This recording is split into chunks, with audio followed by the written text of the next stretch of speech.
Dalam contoh sehari-hari aja. Misalnya mau main, ternyata lapangannya becek misalnya. Kalau buat anak-anak BMX atau skate mau ngetrik ternyata lagi cedera. Atau mau jalan sama seseorang, hujan misalnya. Apain lagi? Mau beli handphone baru.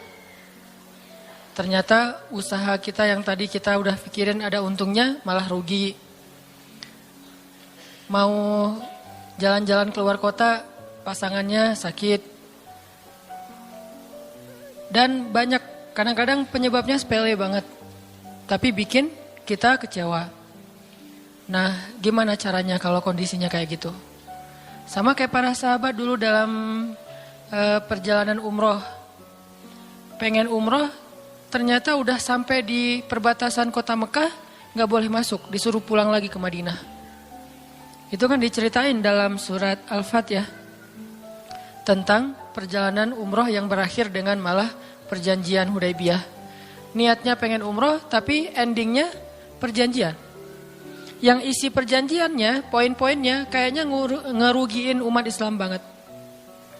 Tapi kan Allah punya rencana, dan rencana Allah pasti yang terbaik daripada rencana kita. Masalahnya gimana kita bisa ridho, bisa rela kalau kondisi itu terjadi dalam hidup kita. Kita sih yakin, ini adalah qadarullah, keinginan Allah. Tapi bikin kita yakin itu jadi berbuah, yakin itu kan kayak pohon ya. Iman itu adalah pohon. Gimana biar pohon ini berbuah? Salah satu buahnya itu adalah sifat ridho, sifat nerima. Sehingga dengan sifat ridho itu akhirnya kita punya kebaikan. Kebaikannya jadi bisa survive, tenang hadapi masalah, sabar dan seterusnya. Nah, gimana caranya? Setelah kita dapat sesuatu, kita yakin kepada Allah terus jadi ridho. Nah, ini belajar matematikanya Allah Subhanahu wa taala. Dan itulah yang terjadi dalam perjanjian Hudaybiyah, terjadi kepada Siti Maryam yang tadi dibacain suratnya. Maryam gak pengen punya anak tanpa suami. Kalaupun harus punya anak, nikah dulu. Tapi Allah punya rencana lain. Rencana manusia punya anak setelah nikah. Lagian Maryam lagi belum siap menikah nih. Belum ada cowok yang pantas buat Maryam. Justru karena itulah Allah beri dia anak tanpa laki-laki, tanpa suami. Kenapa? Gak ada suami yang pantas buat Maryam. Mungkin satu-satunya lelaki yang pantas buat Maryam cuma Nabi Muhammad. Tapi kan beda zaman. Masa Maryam harus nunggu Nabi Muhammad 300 tahun lagi kan ya? Nah, ternyata karena gak ada yang pantas buat dia, akhirnya dia punya anak tanpa harus melalui seorang suami. Mungkin kita terlalu soleh sehingga gak ada yang pantas buat kita. Pantasnya cuma bidadari, ya udah di akhirat nikahnya.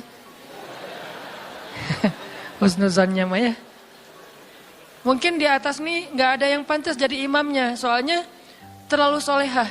Jadi imam juga kayak ragu gitu. Aduh, ngimamin dia, hafalannya udah luar biasa, bacaannya lebih bagus, guru tahsin lah gitu.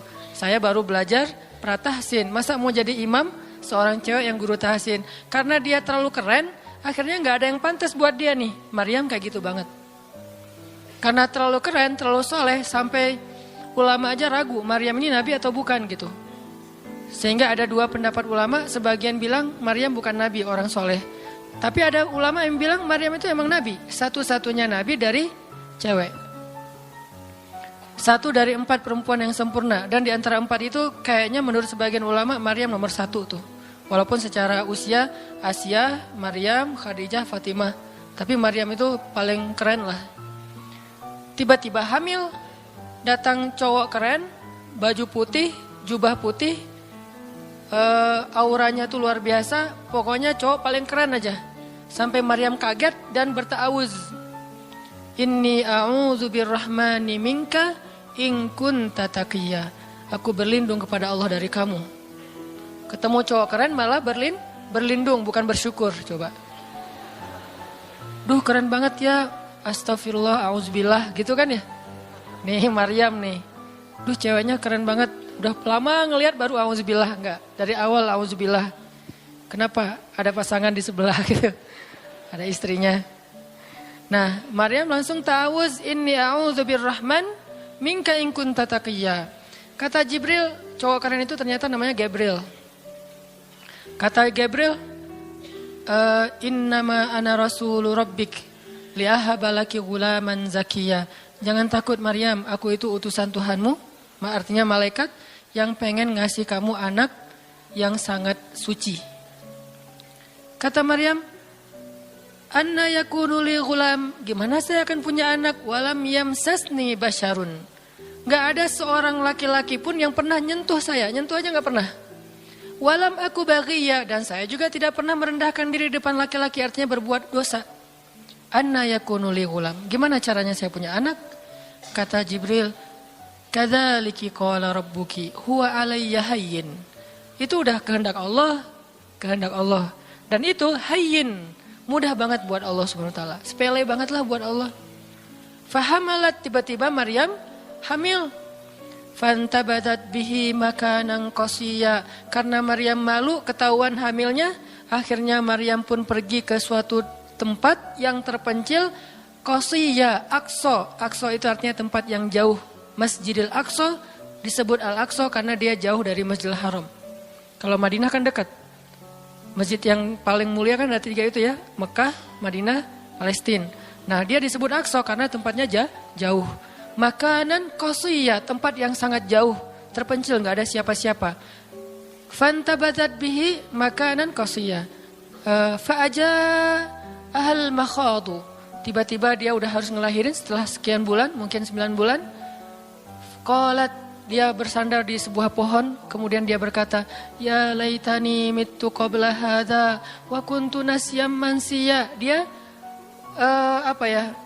kayak orang menyampaikan satu bentuk kalimat sedih, kayak kalau bahasa sederhananya kayak ngeluh gitu.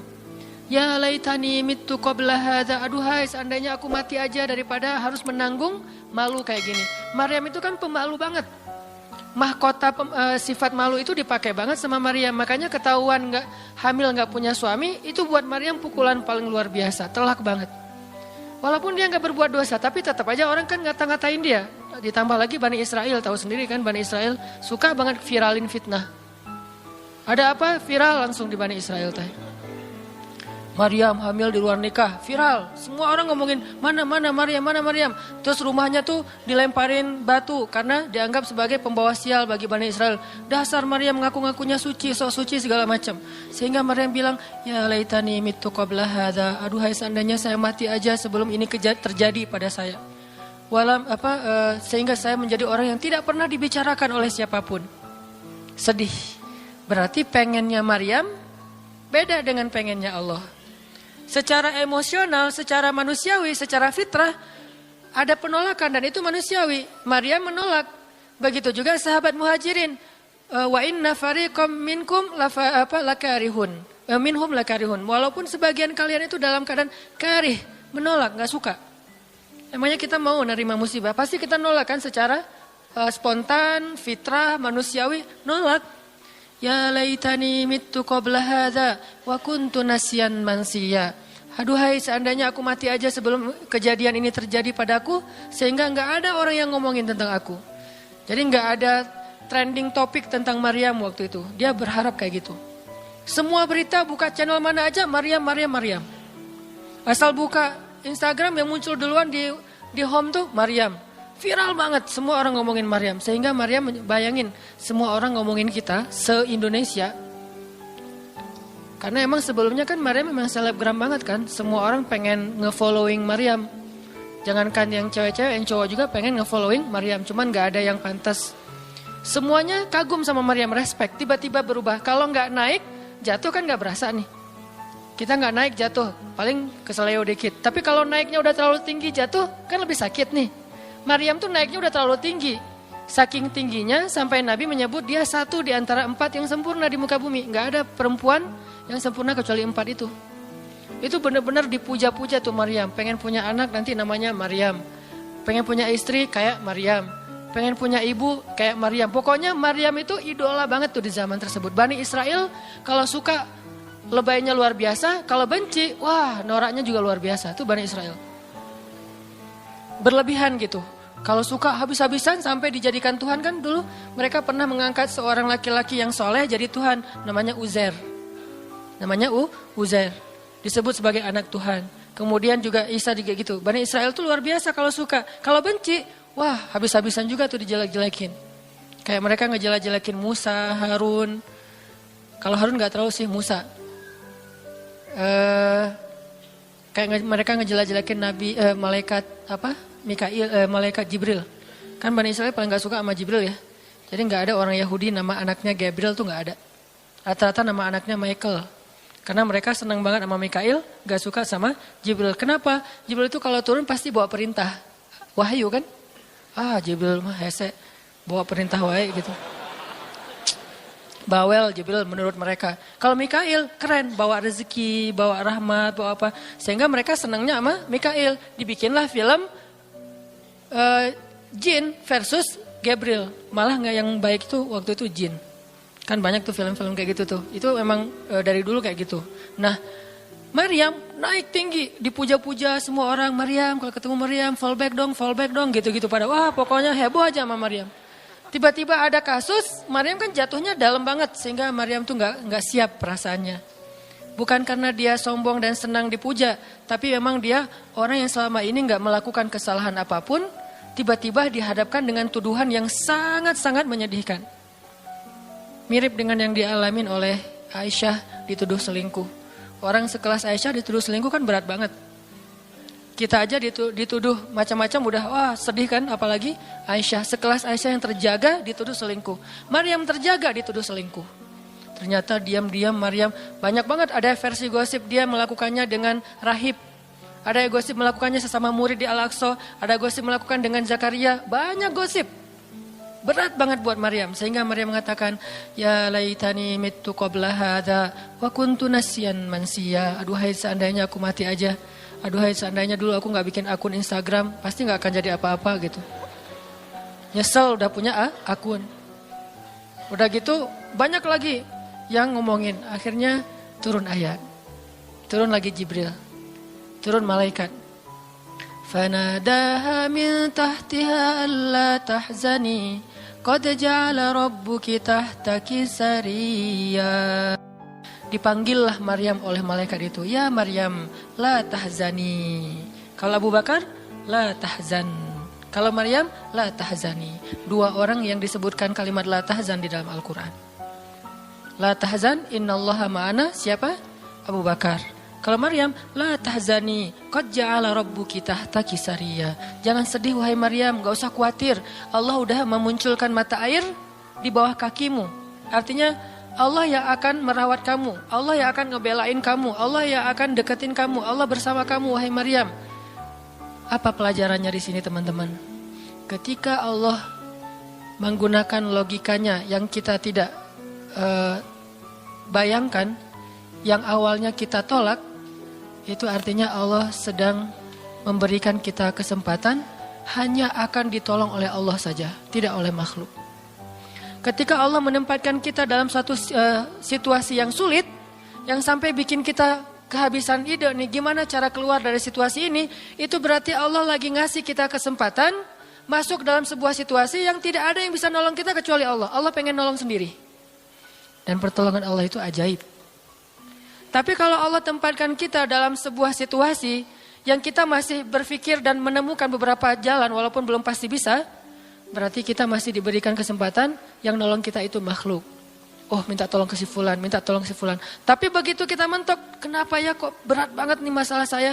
Berarti Allah lagi menempatkan kita di sebuah situasi yang Allah sendiri yang akan menolong kita.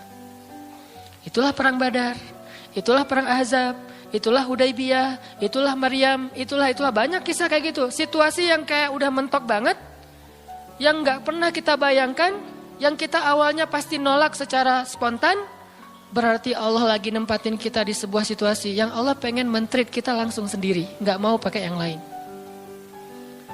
Qad ja'ala rabbuki tahtaki sariyya. Allah sendiri yang akan memunculkan mata air di bawah kakimu wahai Maryam. Ayub juga kayak gitu. Semua dokter datang habis uang Ayub untuk biaya dokter tapi gak sembuh. Kenapa? Allah gak pengen kesembuhannya dengan cara-cara yang kebayang oleh Ayub. Allah nggak pengen kita dapat jodoh dengan cara yang kebayang oleh kita. Reunian, stalking Instagram, salah ngambil kebab. Pokoknya yang kebayang sama kita itu nggak akan. Kenapa Allah pengen ngasih kita cara yang cuman Allah sendiri yang tahu dan itu surprise. Dan itu istimewa banget. Apa itu? Kalau saya tahu berarti bukan surprise kan? Tunggu aja, masing-masing punya rahasia sendiri-sendiri. Dan ini yang bikin kita terus berharap. Sehingga Maryam tiba-tiba ngelihat di bawah kakinya sama Isa udah ada mata air. Minumlah dari mata air itu. Terus kata Allah, وَهُزِّي إِلَيْكِ بِجِذْعِ النَّخْلَةِ تُسَاقِطْ عَلَيْكِ رُطَبًا جَنِيًّا. Ya Maryam, goyangkan pohon kurma yang ada di sebelahmu. Kan dia tadi bersandar di pohon kurma pas ngelahirin. Terus disuruh goyangin tuh pohon kurma. Saya pernah bilang, bayangin gimana seorang perempuan yang baru ngelahirin, yang lagi lemah disuruh goyangin pohon kurma. Pohon kurma itu ukuran diameternya sebesar meja ini nih. Lebih besar daripada diameter pohon kelapa. Bayangin, ngegoyang pohon kurma sebesar ini, seorang perempuan, goyang gak tuh pohon? Gak bakal, laki-laki aja gak goyang, apalagi sendiri. 10 orang laki-laki aja ngegoyang pohon kurma segede ini, belum tentu goyang. Goyang aja enggak, apalagi sampai ngejatuhin buah kurma. Kalau buah kurma yang udah tua jatuh masih mending, ini yang muda jatuhnya tuh. Berarti kan goyangnya lumayan tuh. Berapa skala Richter ya? Yang muda jatuhnya rutoban janiya, bukan korma yang tamar, yang udah tua, yang udah emang dihembus juga pakai angin jatuh enggak. Wahuzzi, goyangkan pohon kurma itu ya Maryam. Apakah Maryam berpikir Allah kalau ngasih perintah yang logis deh? Enggak kan? Kan Allah tahu ini pohon kurma dan saya baru ngelahirin, masa disuruh goyang? Enggak. Logika kayak gini, pertanyaan kayak gini enggak muncul dari orang yang udah pasrah banget sama Allah, yakin kalau Allah yang perintahkan lakukan aja deh. Gak usah tanya.